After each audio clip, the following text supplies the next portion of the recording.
The live TV, सच सबसे आगे।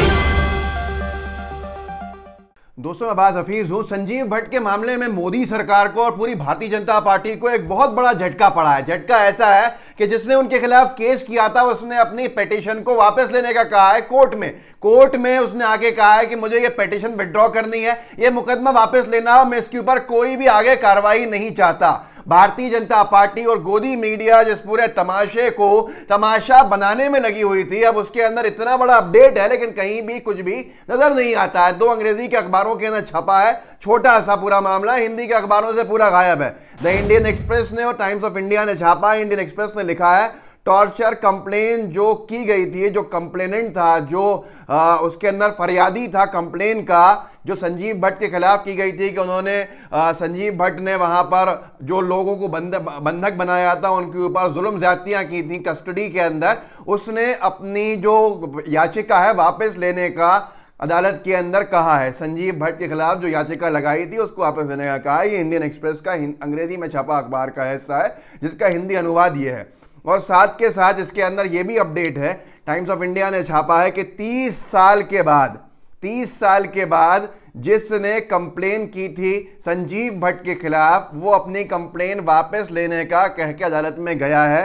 अदालत ने कहा है कि रिकॉर्ड पे आने दीजिए, इतना सारा वक्त बर्बाद हुआ है इसके अंदर, इतना वक्त ज़ाया किया गया है, इससे अगर इसमें नहीं लगाया जाता तो बहुत कुछ अच्छा काम किया जा सकता था, यहाँ वक्त को ज़ाया करने के बजाय। 30 साल के बाद गुजरात के जो सरकार के जो वकील हैं उन्होंने भी कहा है कि अगर 30 साल के बाद अकेला आई है जो याचिका करता है, जो फरियादी है, तो हमें भी कोई आपत्ति हमें उस पर नहीं है, अगर वापस लेना चाहता है तो ले सकता है। अब मैं आपको बताता हूं कि मामला पूरा का पूरा कैसे बिगड़ा है, कैसे बना है। संजीव भट्ट को किस बात के ऊपर जेल के अंदर डाला गया है, और संजीव भट्ट 75% की अपनी लड़ाई जीत चुके हैं लेकिन 25% की वजह से वो जेल में है। क्यों? एक ही मामला है 1990 का जामनगर का। 1990 के जामनगर में क्या हुआ था, और जामनगर के एडिशनल एसपी जो हुआ करते थे संजीव भट्ट, उनको क्या क्या बरी का बकरा बाद में बनाया गया, और आज पूरी भारतीय जनता पार्टी क्यों हिली है, क्यों उसको झटका लगा है, और मोदी सरकार की एक बड़ी हार क्यों बता रहे हैं लोग जो जानते हैं इस मामले के अंदर,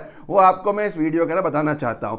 आयशा ने ट्विटर के ऊपर लिखा है कि कोई भी कॉम्पेंसेट नहीं कर सकता संजीव भट्ट को और उसके परिवार को, उनके परिवार को। 30 साल के बाद जो याचिका करता है वो कहता है कि मुझे अपनी याचिका वापस लेनी है। अब मैं आपको बताता हूं इसके अंदर असल में क्या हुआ था कि 1990 में जामनगर में एक दंगा हुआ था। उस दंगे के अंदर 133 लोगों को पुलिस ने पकड़ के जेल में डाला था, कस्टडी में रखा था। जो लोग वहां पर हंगामा कर रहे थे, तमाशा कर रहे थे, हिंसा कर रहे थे, संजीव भट्ट उस वक्त एडिशनल एसपी हुआ करते थे। एडिशनल एसपी रहते हुए उन सबको छोड़ा गया बाद में, और उनमें से एक को 11 दिन के बाद अस्पताल में भर्ती करा के खत्म हो गया। तो उसके भाई ने कहा कि 11 दिन के बाद मेरा भाई खत्म हुआ है, संजीव भट्ट ने उस पर ज्यादती करी है, कहां पर? पुलिस कस्टडी के अंदर, तो इसके ऊपर हत्या का मुकदमा चलाया जाए। खैर, चलना शुरू हो गया मुकदमा। 3 और लोगों ने भी 1990 के ही जामनगर मामले के अंदर याचिकाएं लगाई थी, और ये 4 याचिका संजीव भट्ट के खिलाफ थी, जिसको हमेशा गुजरात की सरकार ने क्या कहा? गुजरात की सरकार ने यह कहा कि साहब वो अपनी ड्यूटी कर रहे थे। 2-3 बार गुजरात की सरकार, बीजेपी की सरकार, मोदी जी के मुख्यमंत्री रहते हुए भी संजीव भट्ट को बचाने का काम किया गया। हलफनामा देती है सरकार, और हलफनामे में ये लिखती है, जो लल्लन टॉप ने छापा, संजीव भट्ट की तस्वीर है, ऊपर लिखा हुआ मैंने हाईलाइट कर दिया है कि 1995 में गुजरात सरकार ने सेशंस कोर्ट में कहा था कि जामनगर वाले मामले में भट्ट की कार्रवाई अच्छी मंशा से थी, माने वो अपनी ड्यूटी कर रहे थे। इसके बाद सरकार ने सीआईडी को मामले में क्लोजर रिपोर्ट दाखिल करने का आदेश भी दिया था, लेकिन अदालत में केस चलता रहा था।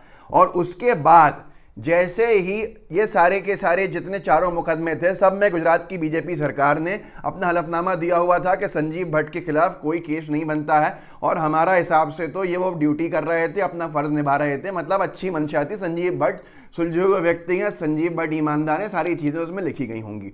लेकिन जैसे ही 2011 को संजीव भट्ट ने सुप्रीम कोर्ट के अंदर एक हलफनामा दिया, जिसमें मोदी सरकार और मोदी जी को लेकर बहुत कुछ खुलासे किए।